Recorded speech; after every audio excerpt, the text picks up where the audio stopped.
द्युलोक शुरू हो रहा है।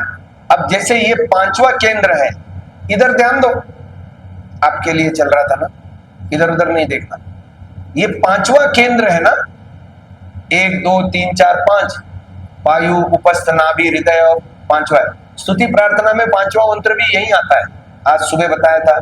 ये न द्यौहु रुग्रा नहीं है, वो एक्चुअली अलग निकालेंगे तो ये न द्यौहु उग्रा है ना, विसर्ग का ही र हो जाता है वहां। अब आप देखो ये उग्र तेज क्या है, यहां भी बताया प्रातर भगम उग्रम, प्रातर जितम। पहली बात तो आता है जितम। ये जितम क्या है? जब हमारे जीवन में सत्वगुण प्रधानता आती है, हम रजोगुण और तमोगुण को छोड़ते हैं, तो अपने आप हम मन और इंद्रिय के जीतने वाले होते हैं। क्या कहा जी मैंने, दोहराओ इस बात को। हाँ, एग्जैक्टली। और उस समय हमारा मन प्रसन्न भी होता है। सत्वगुण के आलंबन में ही मन प्रसन्न हो सकता है। और जब तक रजोगुण है तो रागद्वेष होंगे, रागद्वेष होंगे तो चंचल रहेंगे, अशांत रहेंगे, दुखी रहेंगे, डिप्रेशन में भी जा सकते हैं तमोगुण बढ़ेगा तो, है ना। तो जीतना है, जीतने का गुर या जीतने की किल्ली है कि रजोगुण तमोगुण को कम करो, नहीं हटा ही दो, समाप्ति करो, रहना ही नहीं चाहिए। वो रहेगा तो समाधि में प्रवेश नहीं है, वो रहेगा तो प्रसन्नता नहीं है जीवन में। अच्छा, तो ये है प्रातर जितम, यानी विक्षिप्त अवस्था को भी लांघ जाओ। अभी हम क्षिप्त और मूढ़ अवस्थाओं को लांघ करके विक्षिप्त अवस्था में हैं, पर वो रजोगुण के विक्षेपों के कारण से जीवन में स्वार्थ है, ऐषणाएं हैं, राग द्वेष है, स्वस्वामी संबंध है, ये हमको बांधे रखता है संसार में, सही खुश होने नहीं देता। हालांकि हम यज्ञ भी करते हैं, संध्या भी करते हैं, सत्संग भी करते हैं, नियमित स्वाध्याय भी करते हैं, गुरुकुल आदि में भी जाते हैं, विद्वानों को बुला के उनका दान आदि से पूजा आदि सब कुछ करते हैं हम। लेकिन जब भी बैठते हैं मन तो शांत नहीं हुआ ना, संशय तो मिटे नहीं ना, ईश्वर का जो है एक जो आभास होना चाहिए वैसी शांति नहीं होता ना, संशय बने रहते हैं। उसका कारण ये है कि हम जीत नहीं पा रहे मन को एकाग्र नहीं कर पा रहे। तो पहले तो जीतना होता है और फिर उग्रम, वो उग्र तेज मिलता है जो द्युलोक का है। इसीलिए मैं बार बार कहता हूं, ये जीवात्मा तू ऊपर को उठ, है ना।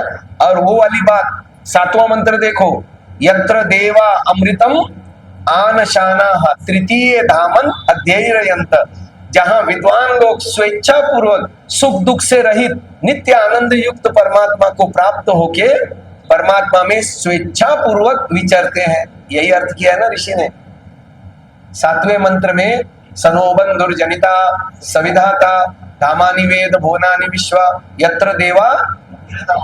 ये है प्रातर्जितम भगम उग्रम। वो उग्र तेज आने पर एकाग्रता बढ़ती है, उग्र तेज आने पर सात्विकता बढ़ती है, उग्र तेज आने पर विक्षिप्त अवस्था के सारे विक्षेप शांत होते हैं और हमारा बिल्कुल गेट पास मिल जाता है द्युलोक में प्रवेश करने का। और फिर ईश्वर के सात्विकता के योग में हमको जो जो अच्छाइयां चाहिए वो सारी बिल्कुल सुलभ, सहज सुलभ हो जाता है, जो हम विक्षिप्त अवस्था में प्राप्त होने से वंचित रह रहे थे। कुछ कुछ अंशों में होता है, सभी के अंदर दया, करुणा, क्षमा, उदारता होती है, पर जहां कहीं भी स्वार्थ आता है वहां ये सारी चीजें विलुप्त भी हो जाती है कि नहीं, उसमें बाधा भी पड़ती है। परंतु उग्र तेज मिलने पर परमात्मा का, सात्विकता का उदय हो जाने पर सीधा ईश्वर से कांटेक्ट और सारी चीजें बिल्कुल बिना बाधा के लगातार प्रचुर मात्रा में मिलती है। ये है प्रातर्चितम भगम उग्रम। और वेम माने हम उसका सेवन करें। आगे कितनी बढ़िया बात बताई देखो, पुत्रम अदितेरियो विदर्ता, अंतरिक्ष के पुत्र रूप सूर्य की उत्पत्ति करने आ रही, ये ऋषि दयानंद ने लिखा है। देखो, अदिते तेजस्वी, उग्रम तेजस्वी, अदितेः अंतरिक्ष के पुत्रम, पुत्र रूप सूर्य की उत्पत्ति करने आ रहे। देखो, अज्ञान से बंधन होता है, ठीक है जी, और ज्ञान से मुक्ति होती है। ज्ञान की पराकाष्ठा कहाँ है? ईश्वर में। जब उग्र तेज को पहले तो मन इंद्रियों के ऊपर विजय प्राप्त करना, सत्वगुण प्रधान अवस्था ला करके, और फिर ईश्वर की अनुभूति बौद्धिक धरातल पर कर पाना, यह है आध्रस्यत्यम। सब ओर से धारण किया ईश्वर ने, पर हम यदि ईश्वर को प्राप्त करने के लिए निरंतर उपासना योग से उससे जुड़ते नहीं है तो हमारी बुद्धि पवित्र नहीं होती। एक पक्ष। दूसरा पक्ष, हम ईश्वर के स्वरूप को अपने से ठीक से नहीं समझ सकते, तो हमको क्या करना पड़ेगा? वेद को पढ़ करके ईश्वर के विषय में जानना पड़ेगा। वेदों में ईश्वर विषय ज्ञान भरा पड़ा है। वेद का हर एक शब्द, हर एक अक्षर ईश्वर के गुण कर्म स्वभाव को बताता है। तो इसीलिए ऋषि दयानंद ने क्या कहा आर्यों के लिए? वेद सब वेद का और सुनना सुनाना। जितना जितना अधिक जानेंगे हमारा ज्ञान का स्तर विस्तृत होता जाएगा। और ये है आध्रस्चित्यम, ईश्वर ने धारण किया है। अब उस ईश्वर को अपने बुद्धि में धारण करने से हमारा ज्ञान का दायरा भी बढ़ता चला जाएगा। फिर मन्यमाना, या मनोमय कोश की बात आई, उस ज्ञान को हम कर्म में उतारने के लिए एलिजिबल यानी पात्र होते चले जाएंगे। परसों मैंने आज कार से आते हुए एक बात पूछी थी ना, वही बात गोविंद जी के घर में भी बैठे बैठे बच्चों को पूछी थी। सबने गलत उत्तर दिया था, आपने भी गलत उत्तर दिया। अब चलो आपको पूछता हूं जो बाकी के लोग हैं। एक आदमी के पास 100 चीजों का ज्ञान है, उसमें से उसने एक चीज को कर्म में उतारा। बात ज्ञान और कर्म की चल रही है, ध्यान देना, प्रश्न ध्यान से सुनना। एक आदमी ने 100 चीजों का ज्ञान प्राप्त किया और एक चीज को कर्म में उतारा। दूसरा आदमी है, उसने एक चीज का ज्ञान प्राप्त किया और उसको कर्म में उतारा। अब दोनों में कौन श्रेष्ठ और क्यों? ज्ञान प्राप्त किया और एक को कर्म में उतारा, और दूसरे ने एक चीज का ज्ञान प्राप्त किया और उसको कर्म में उतारा। 500 नहीं, 100 चीजों का 100 का ज्ञान प्राप्त करके और एक उतारना ज्यादा बेहतर, वो बेहतर है। अच्छा, यानी सेकंड वाला बेहतर है, ऐसा आप कर रहे हो? अच्छा, पहले वाला, एक मिनट, सेकंड वाला बेहतर है वाले हाथ खड़ा करें। ओके, हाथ नीचे। अब पहले वाला बेहतर है वो हाथ खड़ा करें। जो पहले वाला बेहतर है कह रहे हैं वो अपना लॉजिक दो, क्यों बेहतर है? क्योंकि 10 में से एक को उतारा है, तो जब फिर धीरे-धीरे वो दूसरा उतारेगा, तीसरा उतारेगा, जब उसको सिर्फ एक ही ज्ञान से नहीं, आप तो एक मिनट, दूसरे वाले, आपके घर में ये रिवील हो चुका है, इसलिए आप यहाँ इसमें नहीं है, कॉन्टेस्ट में नहीं है। अब सुनो, जो सेकंड वाला है वो श्रेष्ठ है या पहले वाला श्रेष्ठ है? पहले वाला श्रेष्ठ है, कैसे बताओ? मैं 10 सब्जेक्ट पढ़ रही हूँ, एक सब्जेक्ट में पास करना सीखना, 10 सब्जेक्ट, बाकी के 9 सब्जेक्ट का ज्ञान होता है, कुछ तो मैं उसका अप्लाई करने के लिए मेहनत करूंगी। आप कहना चाहते हो कि उसको संभावना बनी रहेगी, इसलिए पहला वाला श्रेष्ठ है। इनसे एग्री हैं? अब सुनिए मेरी बात, तुलना किस में हो रही थी? ज्ञान और कर्म में। मैं आपसे पूछता हूं, पहले वाले ने और दूसरे वाले ने, ठीक है, एक एक चीजों का कर्म प्राप्त किया, तो अभी तो वो बराबर हुए ना। अब मेरा प्रश्न सुनो, क्या दूसरे वाले को, जिसने एक ही का ज्ञान प्राप्त किया है, और पहले वाले की बराबरी करने के लिए 99 चीजों का माइनस है ना, वो उन 99 चीजों का ज्ञान प्राप्त करने के लिए दूसरे वाले को कर्म करना पड़ेगा या नहीं? पड़ेगा ना।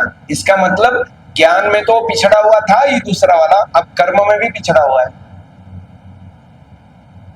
और पहले वाले के पास 99 संभावनाएं हैं कर्म में उतारने के लिए, ज्ञान तो ऑलरेडी है उसके पास 99 का। इसलिए वो ज्ञान में भी श्रेष्ठ है और कर्म में भी श्रेष्ठ है। बात क्लियर हो गई? अब उसको समझो, जितना हम वेद अधिगम करेंगे उतना अधिक आनंद, उतना अधिक संभावना, उतना अधिक समृद्धि, उतनी अधिक हमारी पहुंच। समझ में आ रहा है? मन्यमानः, ये आधृश्चिद्यम, एक तो ईश्वर को धारण करना ज्ञान रूप में, यहां विज्ञानमय कोश है। मन्यमानः, फिर उसको कर्म में उतारना, ईश्वर उसका मान्य करता है, उसको मतलब सब प्रकार की समृद्धि आदि देता है, क्योंकि धर्म से पुरुषार्थी को ईश्वर का ऐश्वर्य मिलता है। समझ में आ रही कि नहीं बात? इसलिए अधिक से अधिक पढ़ना, अधिक से अधिक चिंतन मनन करना, अधिक से अधिक निधि ध्यासन करना, वो व्यक्ति उतना अधिक महानता की ओर। समझ में आई बात? इसलिए उदाहरण दिया गया। अब आगे बढ़ते हैं। तुरश्चित राजा, अब देखो सारा हमारा कर्मों के अनुसार हमको मिलता है, हम जो बोते हैं वही फसल काटते हैं। तुरश्चित माने दुष्टों को दंड देने हारा, दुष्टता करेंगे तो मार पड़े बिना नहीं रहेंगे, क्योंकि वो राजा है। इसलिए हम क्या करें, अपनी आत्म चेतना को प्रचेतित करें। चित माने चेतना, यम माने ईश्वर, भक्षीति आह, अपनी आत्म चेतना और ईश्वर की भी चेतना को हम अपने अंदर प्रज्वलित करें। कहते हो ना, उद्बुद्ध स्व अग्नि प्रति जागृहि, हे अग्नि तू मुझ में उद्बुद्ध हो जा और मुझे भी जागृत कर। मैं बेहोश होकर संसार में पड़ा हूँ, राग द्वेष में पिस रहा हूँ, स्वस्वामी संबंध में अकड़ा चकड़ा हूँ और जो है ना ऐष्णाओं में फंसा हूँ, तो तू मुझे जगा, तू मुझे बढ़ा और मेरी आत्म चेतना प्रचेतित होए। आपको पता है भोजन समाप्ति का मंत्र कितना जबरदस्त है? भोजन समाप्ति का मंत्र है मोघमन्नम विन्दते अप्रचेता सत्यम ब्रवीमि वदहि सतस्य नार्यमणम पुष्यति नो सकायम केवलागो भवति केवलादि। सुना तो होगा या सुना भी नहीं है?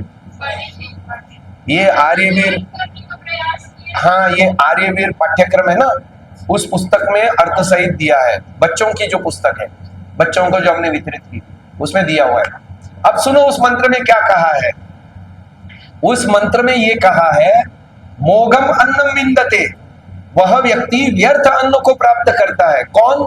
अप्रचेताः, जिसने अपनी आत्म चेतना को प्रचेतित करने के लिए योगाभ्यास, साधना, ध्यान, उपासना आदि नहीं किया, ऐसा आदमी अन्न को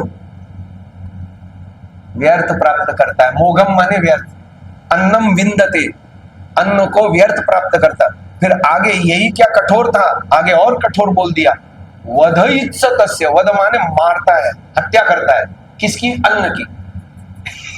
यानी जो उपासना नहीं कर रहा, जो अपने आत्मा को जानने का कोशिश नहीं कर रहा, योगाभ्यास नहीं कर रहा, उसका खाना पीना बेकार है, पशुओं से भी गया गुजरा है। पशु का गोबर तो फिर भी काम आता है, इसका गोबर तो किसी काम नहीं आता। तो अब आप देखो कितनी बढ़िया बात वेद कह रहा है। यही बात, चित यम भगम भक्षित्याह, मैं उस आत्म चेतना और परमात्म चेतना रूपी भग यानी ऐश्वर्य को प्राप्त करता जाऊं। अब तीसरा मंत्र ले लो। तीसरा मंत्र मेरा बहुत प्रिय है जी, बोलिए एक बार। ओम भग प्रणीतर भग सत्यराधो भगीमा धियम उदवादन्नः भग प्रणो जनय गोभिरश्वै भग प्रनृभिर्नृवन्तः श्याम। इसमें जो ये प्रनृभिर्नृवन्तः श्याम आया ना, ये मेरी सबसे प्रिय सूक्ति है और इस पूरे पांचों मंत्रों में मुझे हमेशा प्रेरणा देती है। मेरा कंपैरिजन, संसार में तीन प्रकार के लोग होते हैं, एक देव, फिर एवरेज यानी मनुष्य। देव उच्च कोटि के होते हैं, दिव्य है ना, जिनमें सात्विकता कूट कूट के भरी होती है, राजसिकता तामसिकता होती ही नहीं। और मनुष्य जो होते हैं ना, वो राजसिक होते हैं, रजोगुण तमोगुण होता है उनमें। सात्विकता भी है तो भी रजोगुण के संयुक्त में है, जैसे विक्षिप्त है ना, मध्यम कोटि के लोग।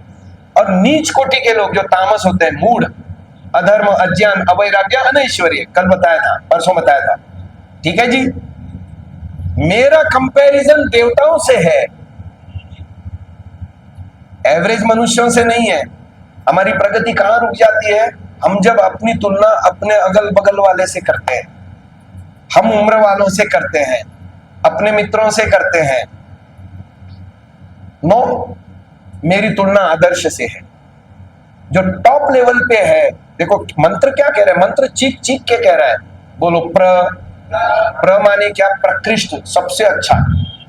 नृभिः, दुनिया में जितने प्र माने अच्छे लोग हैं, नृवंत श्याम, उनमें मैं सबसे अच्छा बनूं।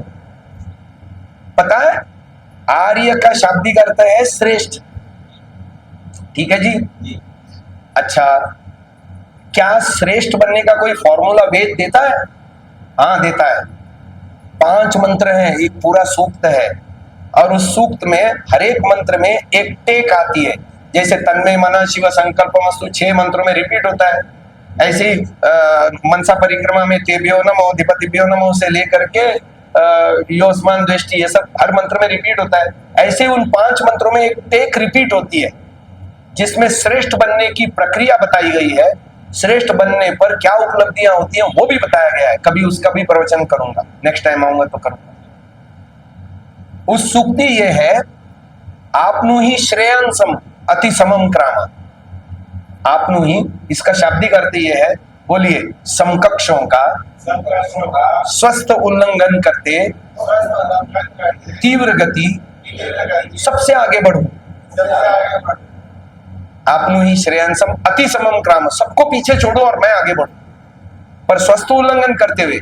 जैसे रेस लगी हुई है तो अगले को टंगड़ी मार के नहीं, उसको टंगड़ी मार के अपनी प्रगति नहीं, स्वस्थ उल्लंघन करते हुए तीव्र गति सबसे आगे बढ़ो, ठीक है।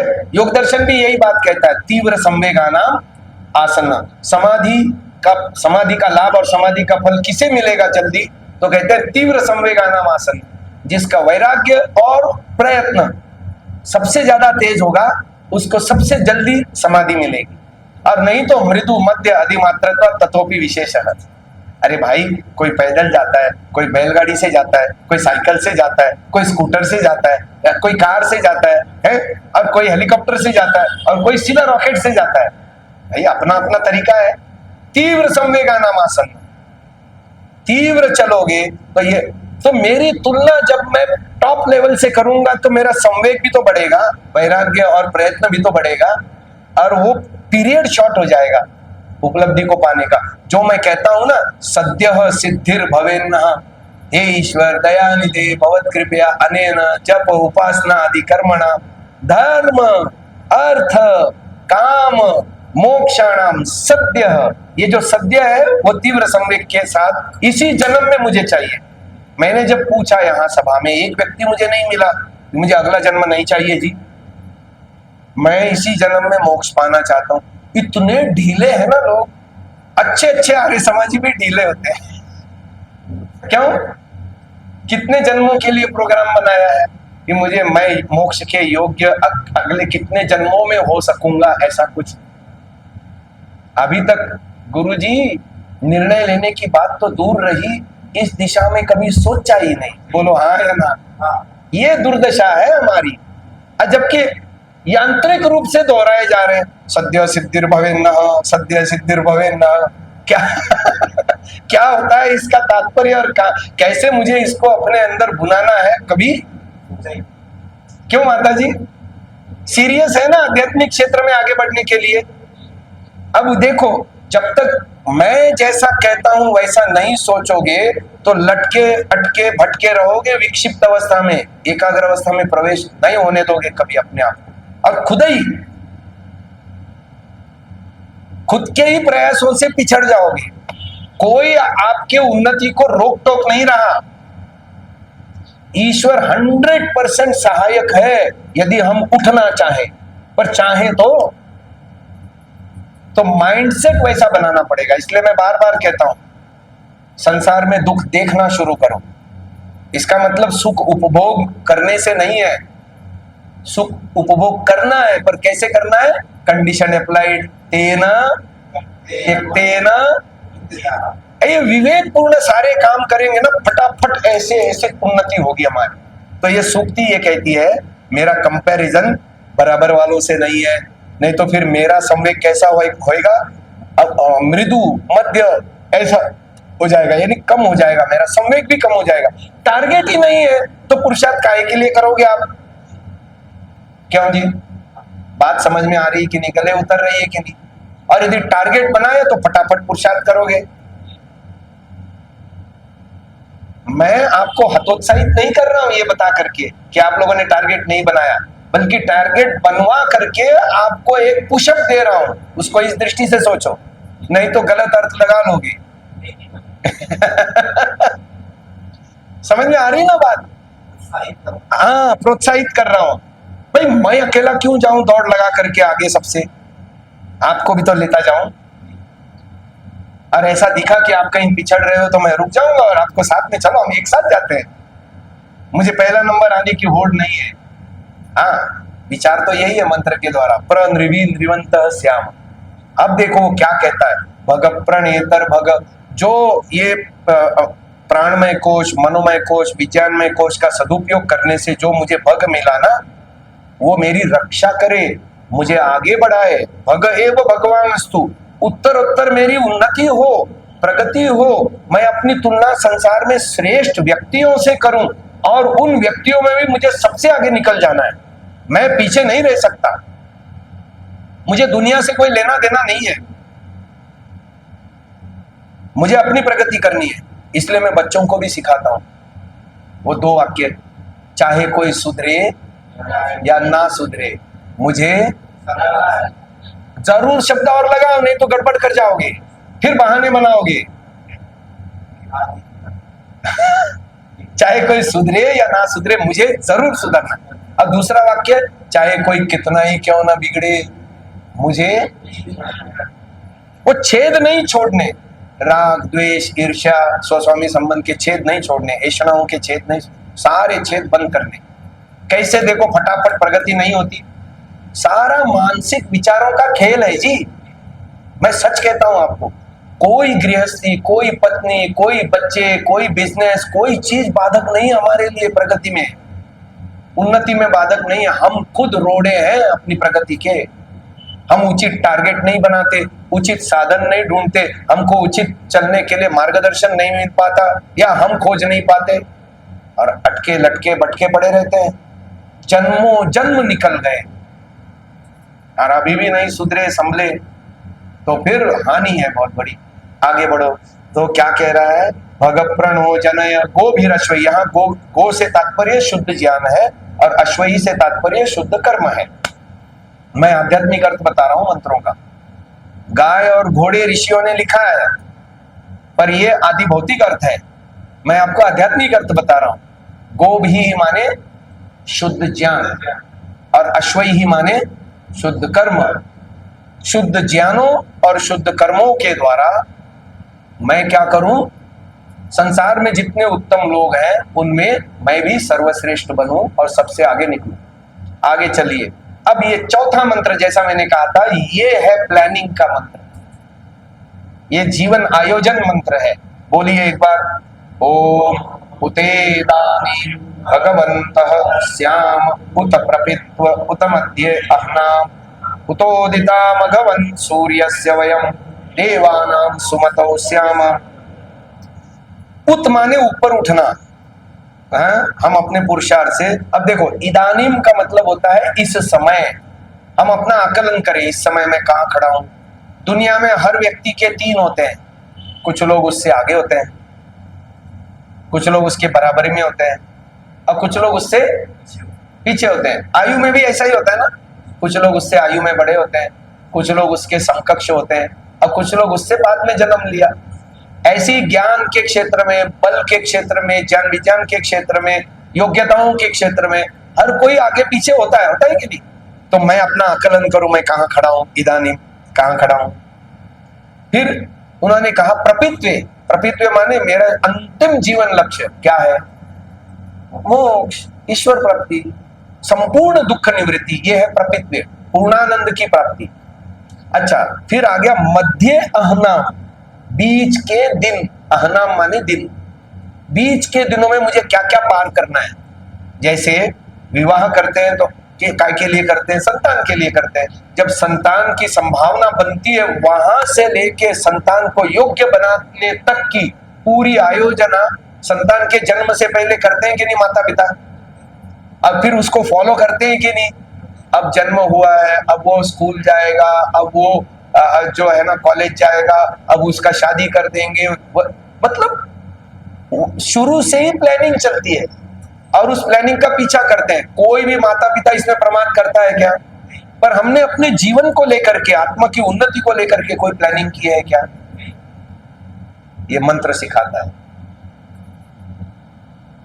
प्रपित्वे तक की प्लानिंग मुझे करना है। अभी मैं कहां खड़ा हूं? इदानीम मुझे ऊपर उठना है। उतेदानीम माने मुझे ऊपर उठना है। अभी जहां खड़ा हूं उससे ऊपर उठना है और मुझे तैयारी करनी है कि मेरा गृहस्थ पूरा होते होते इतना टारगेट मुझे पूरा करना है। अर्थात मुझे पंचमहायज्ञ रोज करने हैं, प्रतिदिन एक वेद मंत्र पढ़ना है और पीछे पड़े हुए मंत्रों का मुझे चिंतन मनन भी करना है। प्रतिदिन इतनी आहुतियां देनी है, पुण्य संचय करना है मुझे। और प्रतिदिन मुझे राग को छोड़ने के लिए ईश्वर परिधान सिद्ध करना है। प्रतिदिन द्वेष को छोड़ने के लिए दुख लेने की प्रवृत्ति पर ब्रेक लगानी है। प्रतिदिन मुझे इस बात के लिए आश्वस्त होना है कि मेरा स्वस्वामी संबंध हटता है या बढ़ता है, इसको मैं आत्मनिरीक्षण पूर्वक ठीक करना है। ये मध्य अहनम टारगेट तो बनाओ, अब पुरुषार्थ तो करो। कदम कदम बढ़ाए जा, खुशी के गीत गाए जा। अब आप देखो, कदम बढ़ाने पड़ेंगे, एक एक कदम। जीवन के प्रति हम बिल्कुल नेग्लिजेंस हैं। अपने संतानों के लिए खूब प्लानिंग करते हैं, अपना बिजनेस बढ़ाने के लिए खूब प्लानिंग करते हैं, लौकिक जीवन में उन्नति के लिए हमारी पूरी प्लानिंग होती है। पर आध्यात्मिक क्षेत्र में आत्मा की उन्नति के लिए हम कोई प्लानिंग नहीं करते। पता नहीं हमने क्या सोच रखा है। ये मुक्ति उक्ति तो हमारा काम ही नहीं है, ये तो सन्यासी लोगों का काम है ना।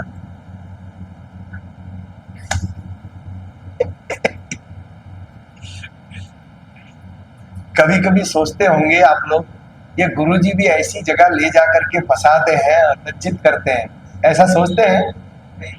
नहीं सोचते जी। पाने के लिए तो फिर हाँ, मेरा प्रयास इतना भर रहता है कि देखो हम कितने गफलत में जी रहे हैं, कितने लापरवाह जी रहे हैं। इसका केवल संज्ञान कराना होता है। कहीं से तो किसी के तो आत्मा में प्रकाश हो और वो चलना शुरू कर दे, इतना भर मेरा प्रयास होता है। अब मैं देखता हूं इसको अपना करके मेरे जीवन में कितना आनंद है, कितना कचरा निकल गया राग द्वेष छोड़ने के लिए प्रयास करने से। अभी पूरा नहीं गया, पर जितना भी निकाल पाया हूं यानी पुरुषार्थ किया हूं, उससे जीवन में कितनी शांति है, सुकून है, आनंद है, चैन की नींद है। पता है, लंबे समय तक मैं अनिद्रा का रोगी रहा हूं, 25-30 साल अनिद्रा का रोगी रहा हूं। नाना तरह के मैंने औषधोपचार किए हैं, हर प्रकार के। कभी कभी तो ऐसा होता था 8-8 दिन नींद नहीं आती थी लगातार। सोचो ऐसे आदमी की स्थिति क्या हो। शरीर तो बाहर से अच्छा दिखेगा लेकिन अंदर से पूरा खोखला फील करता है आदमी नींद ना आए तो। आपको पता है, जेल में किसी को टॉर्चर करना होता है तो उसे सोने नहीं देते, मालूम है? टॉर्चर करने की सबसे ऊंची प्रक्रिया है उसको सोने मत दो। हाँ, आजकल ये है कि सोने नहीं देते उसको जगाए रखो, वो खराब हो जाएगी उसकी स्थिति, पागल हो जाएगा बिल्कुल। तो मैं ऐसी स्थितियों से गुजरा हूं लंबे समय तक। बाद में मुझे पता चला, मैंने बहुत औषधियां खाई, अरे कितनी बोतल मैंने वो शंख पुष्पी की पी है, आप चिंतन नहीं कर सकते। मतलब शंख पुष्पी से दिमाग शांत होता है, नींद अच्छी आती है, और न जाने क्या क्या, ब्राह्मी, शंख पुष्पी, और जंगल जंगल घुमाऊं मैं। वो सूखी शंख पुष्पी चैत्र आदि महीने में खूब निकलती है, जंगली पौधा है वो, ठीक है ना। तो इकट्ठा करना, उसको सुखाना, उसका पाउडर बनाना, फिर मिश्री के साथ दूध में पीना, क्या क्या नहीं किया। 25-30 साल अनिद्रा रही। पता चला ये राग द्वेष के कारण अनिद्रा थी। जब मौन साधनाएं करी तो अभी पिछले 15 साल हो गए मेरे ख्याल से, जब से ये संज्ञा के ऊपर विशेष चिंतन हुआ, यो अस्मान द्वेष्टि यम वयम दुष्मा तमो जम्बे दद्मा का असली तात्पर्य समझ में आया। पिछले जन्मों का भी मुझे द्वेषज कर्म से क्षय करना है, इस जन्म का तो पूरा ही क्षय करना है। अब पिछले जन्मों का बहुत है कचरा, उसको भी मुझे इरेडिकेट करना। इस पर जब काम करना शुरू किया, अनिद्रा गायब गायब, आराम से नींद आ जाती है। एक भी दिन ऐसा नहीं होता कि नींद न आई हो। अब आप देखो 25-30 साल जो अनिद्रा से ग्रसित रहा हो, तरह तरह की, कभी कभी तो एलोपैथिक औषधियों की पोटेंसी बढ़ानी पड़ती थी। जब 8-8 दिन नींद नहीं आए तो फिर क्या करें, औषधि लेके नींद लो, ऐसी स्थिति में। तो अब आप देखो, मैं बता रहा हूं, ये प्लानिंग में लग जाओ। पहले तो लक्ष्य बनाओ, मुझे अगला जन्म नहीं चाहिए। सद्यः सिद्धिर भवेन्न, ईमानदारी से बोला करो, ईमानदारी से। एक होता है ऐसे ही बोल रहे हैं, पता नहीं बचपन से संध्या कर रहे हैं, रोजे ही बोल रहे हैं तो ये नहीं चलेगा, ना चाल दे, है ना। तो उसको ईमानदारी से बोलो, जैसे बोल रहे हो वैसे कृति भी करना शुरू कर दो। टारगेट बनाओ, मुझे अपने राग द्वेष को समाप्त करना है, मुझे अपने अंदर स्वस्वामी संबंध को समाप्त करना है, ईश्वर का सर्व स्वामित्व स्वीकार करना है। जितने जितने अंशों में ये कर पाओगे, वैचारिक ही तो परिवर्तन करना है, और क्या करना है। एकदम रिजल्ट मिलना शुरू हो जाएगा। मन एकाग्र होना, वो जो एकाग्रता के 4 लक्षण बताए थे ना, सद्भूतम अर्थम प्रद्योतयति, चित्त तुम्हें वस्तु के यथार्थ स्वरूप को जनाने वाला होगा, ये पहला लक्षण था। शिणोति क्लेशान, राग द्वेष आदि क्लेश कमजोर होते चले जाएंगे। कर्म बंधना निश्लतयति, क्योंकि आपने जो ऐसा स्वामी संबंध खत्म कर दिया तो बांधने वाले कर्म भी शिथिल होते चले जाएंगे। आपके कर्मों में चेंज नहीं होगा, कर्म वही करेंगे आप, लेकिन उसके पीछे ऐष्णाएं नहीं होंगी, उसके पीछे स्वस्वामी संबंध नहीं होगा। आप कर्तव्य भावना से, ईश्वर ने मुझे शरीर दिया है, बुद्धि दी है, मन दिया है, इंद्रिय दिया है और रिश्ते दिए हैं, नाते दिए हैं, ये ईश्वर ने दिए हैं। उनके साथ जो मेरे कर्तव्य है, पत्नी के साथ, बच्चों के साथ, घर के साथ, दुकान के साथ, दुकान में काम करने वाले एम्प्लॉइज के साथ, मैं कर्तव्य भावना से करूं। देखो, आप उत्साह से डबल काम करोगे। बोलो हाँ या ना। पहले जितना करते थे उससे डबल करोगे, 1 बात, उससे अधिक दक्षता पूर्वक करोगे, 2 बात, अधिक कुशलता से करोगे, 3 बात, दूसरों को सेटिस्फैक्शन देते हुए करोगे, 4थी बात। तो आपका उन्नयन हुआ या अपनयन हुआ? हम डरते हैं अध्यात्म को अपनाने से, और उसको रिटायरमेंट प्रोग्राम बना रखा है हमने। अभी तो कमा ले, खा ले, भोग ले, रिटायरमेंट में करेंगे। बिल्कुल नहीं कर पाओगे, बिल्कुल नहीं कर पाओगे। यहीं से शुरू करोगे, माइंडसेट बदल करके यही काम करोगे तो वही काम निष्काम बनता चला जाएगा। यही तो है कर्म बंधना निश्लतयति। फिर अंतिम है भग एव भगवान अस्तु देवास्तेन वयम भगवन्तः स्याम। मुझे भगवान बनना है, भगवती बनना है। विद्वानों के मार्गों का अनुसरण करते हुए सुख नगरी में पूरा एता भवेह, सुख नगरी ये है द्युलोक। द्युलोक में प्रवेश करना है, ईश्वर के सानिध्य में जीना है, ईश्वर को एक क्षण भी छोड़ना नहीं है। पता, ऋषि दयानंद ने आर्यावी विनय में एक मंत्र की व्याख्या करते हुए लिखा, हे परमपिता परमात्मा, हम आपको एक क्षण भी भूल के न रहे। ऋषि दयानंद जैसा व्यक्ति ये वाक्य लिख रहा है, हे परमात्मा, हम आपको एक क्षण भी भूल के न रहे। यदि आपको भूलेंगे तो अविद्या आके हमको न जाने कहां पटक के मारेगी। ऋषि दयानंद जैसा ईश्वर प्रणिधान करने वाला व्यक्ति इतना जागरूक होना चाहता है, और हम कहां हैं खड़े, जरा देखो तो। पूरा ईश्वर प्रणिधान ध्यान के समय भी नहीं कर पाते। बोलो हाँ या ना। पूरा उल्टा है हमारा शीर्षासन। तो ये बता रहा है भग एव भगवान अस्तु, हर समय ईश्वर का ध्यान, हर समय ईश्वर की उपस्थिति, हर समय ईश्वर का आनंद, हर समय ईश्वर का जो है ना कृपा बरसती रहे। इससे बढ़िया क्या है जी। और मैं भग पूरा एता भवेह, मैं उस परमात्मा के ब्रह्म वर्चस्व को सिद्ध करके ईश्वर की सुख नगरी में प्रवेश करूं और सदा आनंद में रहूं। कहा ना भूयिष्ठान्ते नमः उक्तिम विदेम। उसने कहा संपूर्ण प्रज्ञान और उत्तम कर्मों को प्राप्त करके, आप्तों के मार्ग से संपूर्ण प्रज्ञान और उत्तम कर्मों को प्राप्त करके क्या करें? आपकी सदा प्रशंसा करते रहे और सर्वदा, ये 5वां मंत्र है। चलो अब इनको सुबह जो बात बताई थी उसको भी बताते हैं, ताकि आपका, मेरे को पक्षपात करना नहीं आता, एक को बताऊं एक को ना बताऊं अन्याय है ना। फिर वो आपको बताएंगे गुरुजी बता के गए हमको, तो आप फिर मेरे को शिकायत करोगे कि मैंने क्या पाप किया, मुझे क्यों नहीं बताया, शिकायत तो होगी। उससे बचना चाहता हूं। चलिए, आज मैंने सुबह स्तुति प्रार्थना उपासना के 8 मंत्रों को, जैसा कि इस पुस्तक में भी मैंने सिंक्रोनाइज करके बताया है। पहला पन्ना खोलोगे तो यहाँ पर दिया हुआ है, देखो ये दूसरे वाले नीचे वाले डायग्राम में दिया है। इसकी व्याख्या मैंने आज विनय जी के दैनिक यज्ञ के बाद उनके घर में की थी।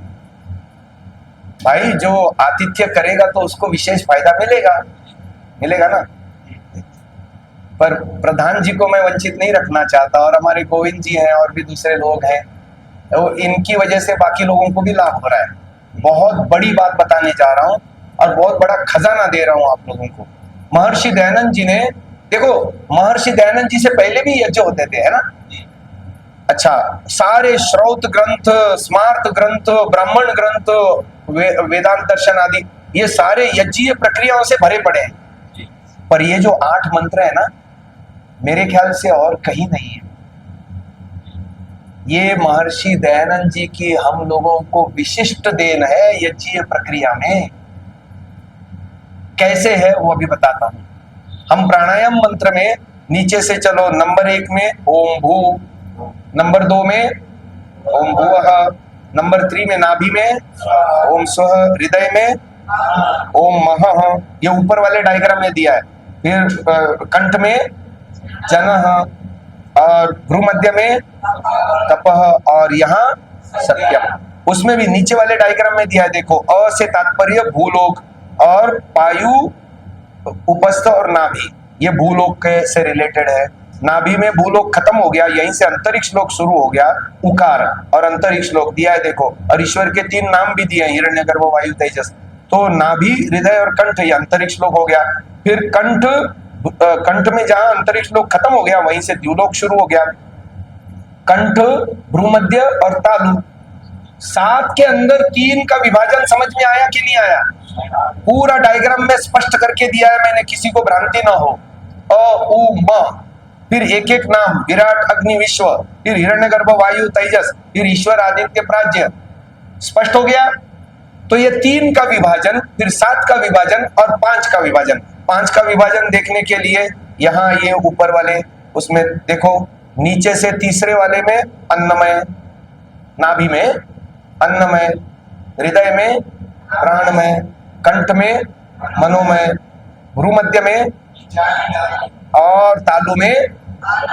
अब ये इन चीजों को पूरा ध्यान में रखते हुए अब हम चलेंगे।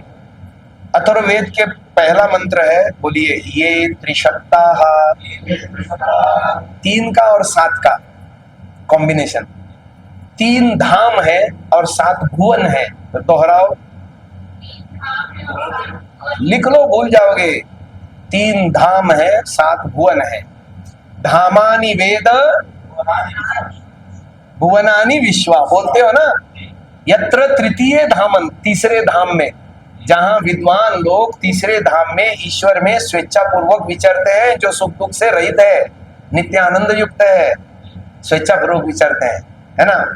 अब देखो, तो 3 धाम कौन से हैं? बोलो, स्थूल, सूक्ष्म, कारण। और 7 क्या है? सुषुम्ना में ऊर्जा केंद्र है, जो हम प्राणायाम मंत्र बोलते हैं, ओम भू, ओम भुव, ओम स्व, ओम मा, ओम जन, ओम तप। और 5 क्या है? कोश है, नाभि से शुरू होता है। नाभि, अन्नमय, हृदय, प्राणमय, कंठ, मनोमय, भ्रूमध्य और आनंदमय। मनोमय कोश में मन और मन, अहंकार और 5 कर्मेंद्रियां। आनंदमय विज्ञानमय कोश में बुद्धि, चित्त और 5 ज्ञानेंद्रियां हैं। ठीक है, अब आगे चलते हैं। पहला मंत्र लो, विश्वानि देव सवितर्दुरितानि परासुव। इसको मैंने कहाँ लिखा है? नंबर 1 में लिखा है, जहां पर भू आ रहा है। भू का मतलब होता है स्थूल। और इस मंत्र के साथ हम कैसे संगति लगाएंगे? हमारे शरीर, हमारा ये स्थूल शरीर है ना, ये भूमय है। इसको, इस शरीर को पृथ्वीमय या पार्थिव भी कहते हैं। जब आत्मा छोड़ के चला जाता है तो स्थूल शरीर ही बचता है, और उस शरीर को पार्थिव कहते हैं ना, पृथ्वीमय। अब देखो, हम जो भी 5 इंद्रियों के माध्यम से विचारते हैं या अंदर आता है नॉलेज, कान से शब्द, आंख से रूप, नासिका से गंध, जिह्वा से रसना से स्वाद, और त्वचा से स्पर्श, ये सारी की सारी मस्तिष्क न्यूरॉन से होते हुए पूरे शरीर के कोशिका कोशिका तक, जीन्स कोड तक जाकर के टंकित होता है। तो ये हमारा भूमय अस्तित्व जो है ना, या तो आप इसमें शुभ ही शुभ भरो या अशुभ ही अशुभ भरो। यही तो मंत्र कह रहा है, विश्वानि देव। अच्छा, ये देव व्यवस्था है, कोशिका कोशिका देव व्यवस्था है। पश्य देवस्य काव्यम न ममार न चिर्यति। अब देखो, ये सारा वितान जो है ना, हम तैयार करते हैं, अच्छा देख करके या बुरा देख करके, अच्छी बातें सुन के या बुरी बातें सुन के, अच्छी चीजें खा के या गंदी चीजें खा के, हाथों से सुकर्म करके या कुकर्म करके। ऐसे ही उपस्थ और पायु इंद्रिय का भी सुकर्म और कुकर्म होता है। समझ में आ रहा है कि नहीं आ रहा है? प्रत्येक इंद्रिय से जब हम अच्छे ही काम करेंगे, इंद्रियों का सदुपयोग करेंगे, तो हमारा अस्तित्व सु हो जाएगा, दुरितानि परासु हो जाएगा, और भद्रम। पहला मंत्र समझ में आया प्रधान जी? आगे चलो, अगले चक्र में हम क्या बोल रहे हैं? ओम भुवः। भुवः का मतलब होता है सूक्ष्म, ठीक है। और मंत्र देखो ऋषि ने क्या चुना, हिरण्यगर्भः। हिरण्यगर्भः अंतरिक्ष लोक का देवता है। नाभि से अंतरिक्ष शुरू होता है ना, यही ईश्वर का नाम हिरण्यगर्भ आ रहा है, देखो, है ना। तो हिरण्यगर्भः समवर्तत अग्रे। अब यहां से क्या सीखना है? इस मंत्र से हमको साधना क्या सीखनी है? मंत्र में लिखा है भूतस्य जातः, जितने भी, जैसे बाह्य जगत में सूर्य नक्षत्र तारे आदि हिरण्य है, ठीक है, चमकीले पदार्थ, ऐसे हमारे अंदर के दिव्य पदार्थ है, हमारे मन बुद्धि इंद्रिय आदि, ये हिरण्य है। और भूतस्य जातः, मैं क्या समझता हूं? बुद्धि मेरी, मन मेरा, इंद्रिया मेरी। बहुत बड़ी भूल बना दिया स्वस्वामी संबंध। मंत्र क्या कह रहा है? ये जितना भी उत्पन्न हुआ है, चाहे बुद्धि रूप में, मन रूप में, इंद्रिय रूप में या सृष्टि रूप में, इसका स्वामी कौन है? एक ईश्वर है। पर व्यवहार जीवन में हम कहां स्वीकारते हैं? मेरे पास जितने भी टूल हैं, बुद्धि रूपी, मन रूपी, इंद्रिय रूपी, इसका स्वामी ईश्वर है, ऐसा कभी सोचा? आज से सोचना शुरू करना है। ये मंत्र जब भी बोलोगे मन में यही आना चाहिए। मेरे मन में यही आता है, मैंने इतनी बार इसका अभ्यास किया है, मेरे को धारणा बना, आंख खोल के भी मेरी धारणा वहीं चली जाती है और चिंतन वहीं दौड़ जाता है। मेरे पास जो बुद्धि है, मन है, इंद्रियां हैं, इन सब का स्वामी ईश्वर है, मैं नहीं हूं, मैं इनका प्रयोक्ता मात्र हूं। जैसे मैं किराए के घर में रह रहा हूं, कल्पना करो, सब चीजें मकान मालिक ने मेरे को दी है, मैं प्रयोग कर रहा हूं, मकान मालिक का कोई लेना देना नहीं है। वैसे भी सृष्टि से ईश्वर का कोई लेना देना नहीं है, ईश्वर इसका लाभ नहीं उठा रहा। भूतस्य जातः सदाधार पृथ्वीम द्याम उत इमाम। अच्छा, ये इमाम शब्द भी चीख चीख के कह रहा है कि बात सूक्ष्म शरीर की हो रही, क्योंकि जब द्युलोक की बात कहनी थी तो उसने बताया द्याम, पृथ्वीलोक की बात कहनी थी, पृथ्वीलोक की चर्चा तो पहले ही मंत्र में हो चुकी, ठीक है। अब बात चल रही है सूक्ष्म शरीर की, तो उसके लिए उन्होंने सर्वनाम का प्रयोग किया। समझ में आ रही बात? इसलिए भी इसको हम सूक्ष्म शरीर से कोरिलेट कर पा रहे हैं। सदाधार पृथ्वीम द्याम उत इमाम। इमाम माने इस माने किस? सूक्ष्म शरीर। उसमें जितने हिरणमय पदार्थ हैं, मन बुद्धि चित्त अहंकार, इसका स्वामी ईश्वर है। हे ईश्वर, तुझे स्वामित्व मानते हुए मैं बुद्धि का सदुपयोग करूंगा, मन का सदुपयोग करूंगा, इंद्रियों का सदुपयोग करूंगा। ये है कस्मै देवाय हविषा विधेम। हम अपने इंद्रियों से आहुति दें, इंद्रियों का सदुपयोग करके। कस्मै देवाय, सुख स्वरूप ईश्वर के लिए हविषा, हवि के द्वारा विधेम, उपासना करें, यानी इंद्रियों से हम सदा अच्छे ही काम करें। आगे चलो, तीसरा मंत्र लो, ज्ञान कर्म उपासना। अब ये उपासना की बात आ रही है। यह आत्मदा बलदा यस्य विश्व उपासते। और मंत्र क्या आ रहा था प्राणायाम मंत्र में? स्वः, स्थूल सूक्ष्म कारण। यस्य छाया अमृतम, ईश्वर की छाया लो, छत्र छाया, अमृत की ओर जाओगे। यस्य मृत्यु, ईश्वर से दूर हो जाओ, संसार में दुख में फंसे रहोगे। ठीक हो गया जी? तीसरे मंत्र की बात समझ में आई? ईश्वर की आज्ञा पालन करके रोज उपासना आदि योग से ईश्वर से जुड़े, अमृत छाया मिलेगी। और ईश्वर की उपासना नहीं करेंगे, जड़ोपासना करेंगे, खाना पीना मौज उड़ाना यही सब करेंगे, और तो मृत्यु आदि दुख, हर्ष शोक रूप दुख सागर में गोटे लगाते रहेंगे। कितने ही जन्म ले लो चाहे, बच नहीं सकते। अब यहां हृदय में कौन सा कोश आ रहा है?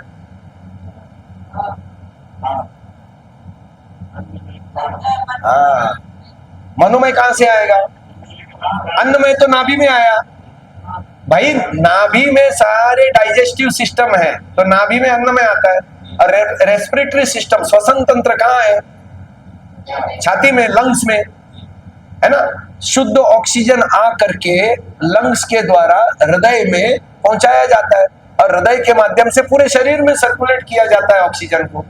समझ में आया? तो प्राणमय कोश का केंद्र क्या हुआ?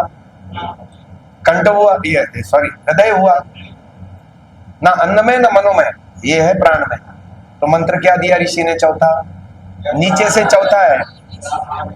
यह प्राण तो निमिषतो महित्वैक इद्राजा जगतो बभूव य ईशे अस्य द्विपदः चतुष्पदः।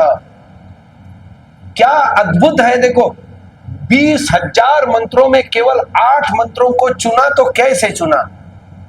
क्या ऋषि की कल्पकता, क्या ऋषि की बुद्धि, तो कितना अद्भुत है। आगे चलो, यहां से द्युलोक शुरू होता है, कंठ से आगे, है ना। तो अगला मंत्र देखो, पृथ्वी चत्रिडा ये न स्वः स्तभितम। अच्छा, ये मनोमय कोश है, मन को हमें सदा प्रसन्न रखना है। उसने सुख को धारण किया है, मंत्र में भी आया ना, स्वः स्तभितम, उसने सुख को धारण किया है। आगे चलो, ये न स्वः स्तभितम ये न नाकः न अकः, जहां दुख नहीं है।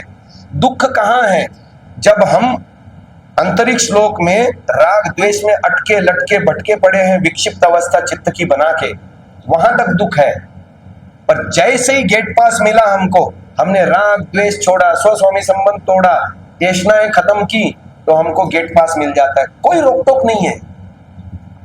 तो ये न स्वः स्तभितम ये न नाकः न अकः, जहां दुख नहीं है, सुखी सुख है, आनंदी आनंद है हमारे मन में। अच्छा देखो, ये अप एंड डाउन किसको विचलित करते हैं? जिसकी आसक्ति है, जिसका चित्त द्वेष से भरा है। जीवन में जो कठिनाइयां आती हैं, संकट आते हैं, परेशानी आती हैं, योगी व्यक्ति को, विवेकी व्यक्ति को विचलित नहीं करते। वो अपना धैर्य नहीं खोते, भीतर से सदा शांति रहते हैं, चाहे कुछ भी हो जाए बाहर। ऋषि दयानंद ने अंतिम क्षण में क्या बोला देखो, इसको मारा, महात्मा नहीं बोलना चाहिए, गांधी जी को मारा, हे राम बोला, गोडसे ने मारा। हाँ इंदिरा गांधी को मारा तो उसने अरे रे ये क्या करते हो, है ना। तो सरदार को बोला जिसने मारा उसको, वो त्रस्त हो गई, तुम क्या कर रहे हो ये। पर ऋषि दयानंद ने क्या बोला अंतिम क्षणों में, हे ईश्वर तूने अच्छी, देखो पूरे शरीर में जहर फूट करके पूरा सर्वांग जो है ना पीप से भर गया है, और कैसा उसका है स्थिति। लेकिन वो आदमी समाधि अवस्था में अपने उस शरीर के इतने सारे कष्टों को भी पूरी तरह से भुला करके समाधि अवस्था में प्राणों को स्वेच्छा से छोड़ पा रहा है। समझ में आ रहा है ये बात? तो ये होता है न अकह, जहां दुख लेश मात्र भी नहीं है। ये न स्वः स्तभितम, फिर यो अंतरिक्षे रजसो विमानः कस्मै देवा, पक्षी उड़ान समूहवत। अब देखो, जब चीजें नियंत्रण में होती हैं तब चीजें व्यवस्थित चलती हैं। मन नियंत्रण में आ गया तो इंद्रियां भी अपने आप नियंत्रण में आ जाएगी। ठीक है ना। यो अंतरिक्षे रजसो विमान कस्मै देवाय हविषा विदेम। अब चलो यहां से ऊपर आ जाओ। प्रजापते नत्वदेतान्यो विश्वाजातानि परिता बभुआ। आज आपको एक विशेष चीज दे रहा हूं मैं। आपने अब तक जब से यज्ञ करना शुरू किया, वयम श्याम पतयो रैणाम का अर्थ आप क्या करते हो? ऋषि ने दिया है वही करते हो। ऋषि ने क्या दिया है? हम धन ऐश्वर्यों के। तो माइंडसेट क्या बनता है? खूब पैसा है, खूब माल आए, खूब माल बट रहे, अर्थात हाँ धर्म युक्त कर्म करते हुए धन कमाए। यही सोचते हो कि नहीं सोचते? यही सोचा है ना। आज मैं आपको बताता हूँ, भर्तृहरि जी ने एक बड़ा अच्छा श्लोक लिखा है। दुनिया में जितने धन है, अनेकों प्रकार के धन है, उनमें सर्वोत्कृष्ट धन है ज्ञान, विद्या। न चौरहार्यम न च राजहार्यम न भ्रातृभाज्यम न च भारकारी व्यये कृते वर्धत एव नित्यम विद्या धनम सर्वधन प्रधानम। सभी धनों में विद्या रूपी धन सबसे ऊंचा है। क्यों? न चौरहार्यम, चोर उसे न भ्रातृभाज्यम, भाई दाय भाग में उसका बंटवारा नहीं ले सकता। हाँ, न चोरा न च राजहार्यम, राजा उस पर टैक्स नहीं लगा सकता है। और व्यय कृते, जितना खर्च करो, वर्धत एव नित्यम, बढ़ता ही जाता है। इसीलिए विद्या रूपी धन। पर हम क्या करते हैं? ऋषि दयानंद ने लिखा, गलत नहीं लिखा, हम धनैश्वर्यों के स्वामी बने। पर कौन सा धन?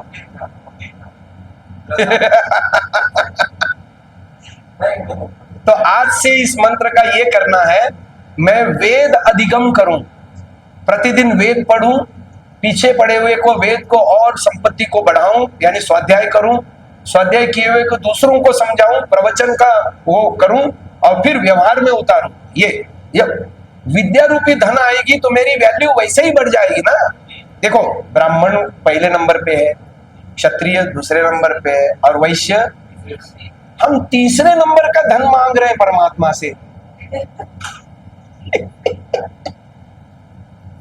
मैंने लगभग जितने आर्य समाजियों से मिला हूं, जब से मुझे ये बात पता चली है, मैं मतलब ऋषि दयानंद ने क्या सुंदर सिंक्रोनाइजेशन किया। देखो, विज्ञान में कोश में मंत्रों को दिया जपने के लिए। हमारी प्रजा हमारे संस्कार है। जैसे ईश्वर की हम सारी प्रजा है, ऐसे हम भी तो आत्मा चेतन है ना। हमारी प्रजा क्या है? हमारे संस्कार, जो हम चित्त में एकत्रित कर रहे हैं। तो हमें कौन से संस्कार एकत्रित करने चाहिए? विद्या के।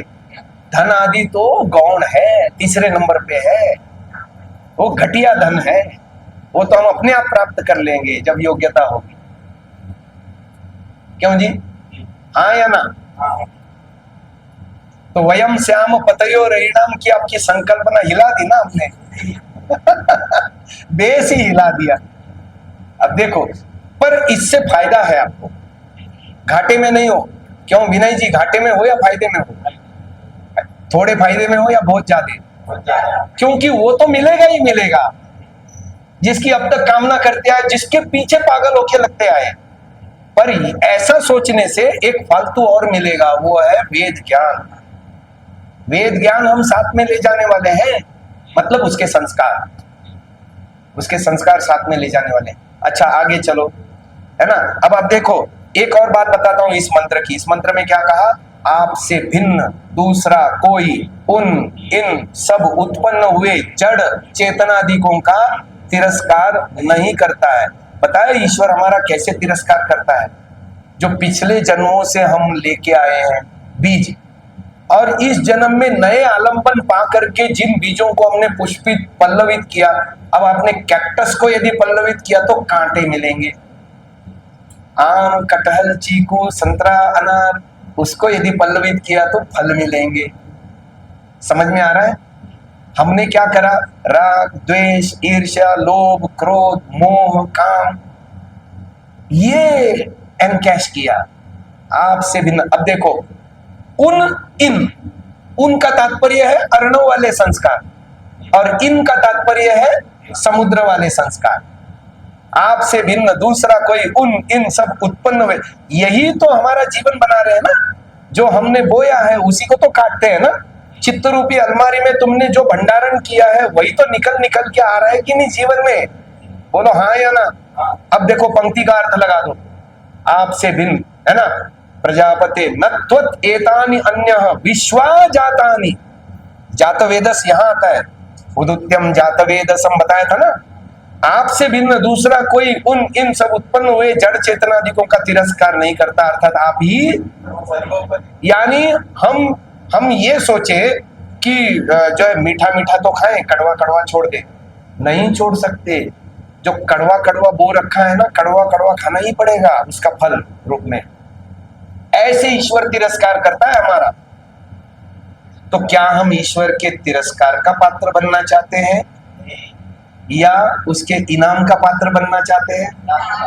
तो फिर विद्या अधिगम के ऊपर फोकस करो, धन तो वैसे ही आ जाएगा।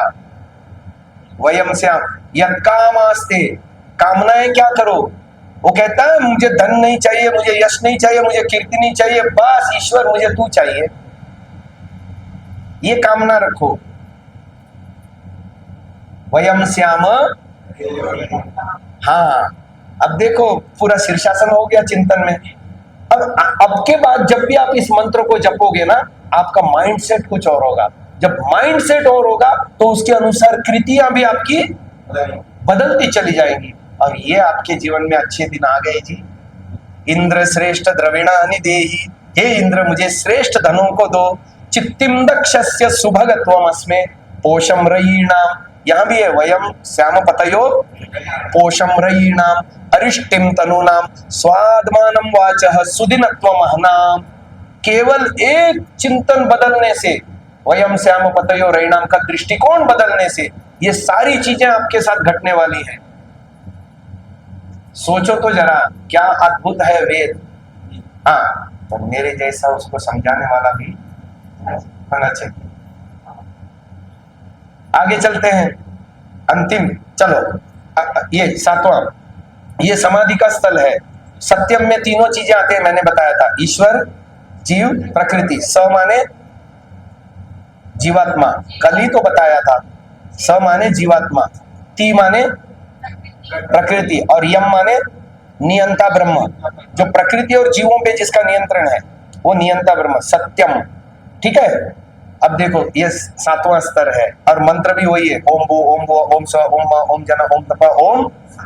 और ऋषि ने कौन सा मंत्र दिया देखो, सनो बंधुर जनिता सविधाता धामानि वेद, तीनों धाम, स्थूल सूक्ष्म कारण, भुवनानि विश्वा, प्राणायाम मंत्र के सातों स्तर, और उसमें छुपे हुए अन्नमय, प्राणमय, मनोमय, विचारमय, आनंदमय, सबको जानता है। और उसकी कृपा से इन रहस्यों को मैं भी जानूं।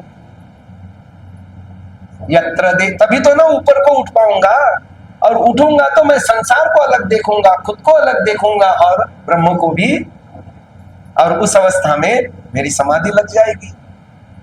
जैसे विद्वान लोग उस सुख दुख से रहित नित्य आनंद युक्त ब्रह्म में स्वेच्छा पूर्वक विचरण करते हैं। अरे ये सब ऋषिकृत अर्थों को केवल हम रटते रहेंगे तोता रटन, या अनुभूति के स्तर पर भी पहुंचेंगे? क्या लगता है आपको? पहुंचना चाहिए ना। तो चलो मेहनत करेंगे, मैं तो कर ही रहा हूं, मेरे साथ आप भी करने लग जाओ। गोविंद जी कमर कस लो, सत्संग में लेट नहीं आना, मेरे दंड मिलेगा अगली बार। देखो अब अंतिम मंत्र, हर मंत्र एक एक ऊर्जा केंद्र में धारणा बना करके जपना होता है, तभी आपको ऋषिकृत अर्थ और वहां सिंक्रोनाइज करके यथावत उसका लाभ उठा पाओगे। पर जो अंतिम मंत्र है ना, चक्र तो 7 है, ठीक है, मंत्र 8 है। ऋषि ने विशिष्ट रूप से इसका विनियोजन किया है। आपने सुना है क्या नहीं मुझे नहीं मालूम। यहां सत्यम आ गया ना, एक शब्द आपने सुना होगा, बोलो सत्यम ज्ञानम अनंतम ब्रह्म। सुना है आपने? हाँ, सत्यम ज्ञानम अनंतम ब्रह्म उपनिषदों में आता है। अब देखो सत्यम ये स्तर है तालु, ज्ञानम विज्ञानमय कोश में आ गया गुरु मध्य में, अनंतम मनोमय कोश में आ गया। देखो मन की वृत्तियां सतत चलती हैं, कभी रुकती नहीं। जैसे समुद्र में लहरें होती है, रुकती है? समुद्र की लहरें कभी नहीं रुकती। सतत चलती है ना, ऐसे ही मन का भी है। और उसमें ईश्वर का देखो, उत्पन्न होना, मन की वृत्ति उत्पन्न होना, टिकना, विरल होना। जैसे समुद्र में लहर उत्पन्न हुई, टिकी, विरल हो गई। ये सतत चल रहा है क्रम। ये अनंतम, ईश्वर की अनंतता यहाँ देखो। और ब्रह्म, ईश्वर साक्षात्कार का स्थल, हृदय, ठीक हो गया। अब ये जो है ना, जैसे हम मार्जन मंत्र में भी सत्यम पुनः तो पुनः शिरसी के बाद खम ब्रह्म पुनः तो सर्वत्र यहाँ आता है, क्योंकि ये ज्ञान है, विज्ञानमय कोश, मनोमय कोश में कर्म है, और उपासना हृदय में आता है। तो खम ब्रह्म पुनः तो सर्वत्र यहाँ हृदय में आता है। ऐसे ही ये मंत्र अग्ने नय सुपता राये 4 भागों में विभक्त होकर के धारणा बनानी चाहिए। पहला भाग अग्ने नय सुपथा राये, ये आएगा तालु में। अस्मान विश्वानि देव वयुनानि विद्वान आएगा यहाँ भ्रूमध्य में। कंठ में आएगा युयोधि अस्मत् जुहुराण मेनो। सोना नहीं है प्रधान जी, जागृत रहो। बैठे बैठे नींद आ रही है तो खड़े हो जाओ। ये कूलर जो है ना आपके लिए घातक है। अच्छा इधर देखो, क्योंकि विषय एकदम महत्वपूर्ण है, स्किप ना हो जाए इसलिए जगाया। अब देखो अग्ने नय सुपथा राये, यहाँ हे ज्ञान स्वरूप परमपिता परमात्मा, मुझे सुपथ में ले चल। इसकी अवधारणा यहाँ तालु में होगी। फिर विज्ञानमय कोश में होगी, क्या है? अस्मान विश्वानि देव वयुनानि विद्वान। वहां ऋषि लिखते हैं संपूर्ण प्रज्ञान, क्या लिखा है? और उत्तम कर्मों को प्राप्त कराइए। यही है ना, ये प्रज्ञान आ गया। अब देखो तो, और फिर युयोधि अस्मत् जुहुराण मेनु, शुद्ध ज्ञान होगा तो कुटिलता रूप पाप रूप कर्म वैसे ही, इसी की प्रार्थना है, पाप रूप कर्मों को मेरे से, तो क्या करूं? भूयिष्ठान्ते नमः उक्तिम विधेम, बहुत प्रकार से नम्रता रूप प्रशंसा पूर्वक आपकी प्रशंसा सदा किया करें। अब समझ में आया कितना बड़ा ज्ञान विज्ञान है। आपको महर्षि दयानंद जी के मानने वाले किसी भी विद्वान के द्वारा ऐसी व्याख्या कहीं भी, हाँ आज सुनी ना, और इसकी प्रैक्टिस करो। मैं चाहता हूं आप इसके प्रवक्ता बनो। प्रधान जी तैयारी करो, ये आपको अभी दिया हूं मैं, लिखो इसको एक एक शब्द को, और फिर टैली करो और देखो। और यदि इसमें कुछ भी गलत है तो मेरे को बताओ, गुरुजी ये गलत क्यों बताया। मैं तो चैलेंज दे रहा हूं जी। चलिए समय काफी हो गया। आज कितने मिनट का हो गया सत्संग? 1.25 घंटे का हो गया। 2 विधाएं बताई ना, पूरे के पूरे 5 मंत्र। फिर इसमें बहुत रहस्य जुड़े हैं। मैं सच कहता हूं, दिल से कहता हूं, पिछले 6 दिनों में जो बता पाया हूं ना, बहुत उथला उथला ऊपरला ऊपरला बता पाया हूं। अनुभूतियां बहुत गहन है, आनंद का स्तर बहुत ऊंचा है। और मेरे को देखो, यदि मैं कर सकता हूं आप क्यों नहीं कर सकते? समझ में आई बात? मेरा प्रयास यही है। बिल्कुल ये मन से निकाल दो जी, मैं गृहस्थ हूं, मैं सांसारिक हूं, झंझट है मेरे पीछे। झंझट मानसिकता के हैं, स्वस्वामी संबंध के। झंझट राग द्वेष के स्वरूप को न समझ करके उससे पार पाने के लिए पुरुषार्थ न करने के हैं, अकर्मण्यता के। झंझट लक्ष्य न बनाने के हैं। सद्य सिद्धिर भवेन, ऐसी हवाई बातें करते रहते हो रोज, पर उसके लिए कोई टारगेट नहीं बनाते। अभी तक आपने, अभी देखो ऋषि दयानंद ने बताया, उते दानी भगवंत श्याम उत प्रपितो उत मध्य नाम। कभी सोचा जीवन आत्मा के लिए प्लानिंग बनाऊं? आज तो सोचा होगा ना। बस अब देखो कैसे प्रगति होती है, उन्नति होती है। अभी के लिए इतना ही। मैं बहुत प्रधान जी का आभार व्यक्त करता हूँ, ये पूरे परिवार का, शैल परिवार का आभार व्यक्त करता हूँ, और ये बाकी सारे महानुभावों का भी जो नियमित सत्संग में आते रहे हैं, आपका आभार व्यक्त करता हूँ। देखो अभिव्यक्त होने के लिए यदि श्रोतागण नहीं हो तो मैं बताऊंगा किसको? दीवार को तो नहीं बताऊंगा है ना। तो आप सब लोगों का हृदयपूर्वक आभार, स्नेह बना रहे, सहयोग मिलता रहे। ओम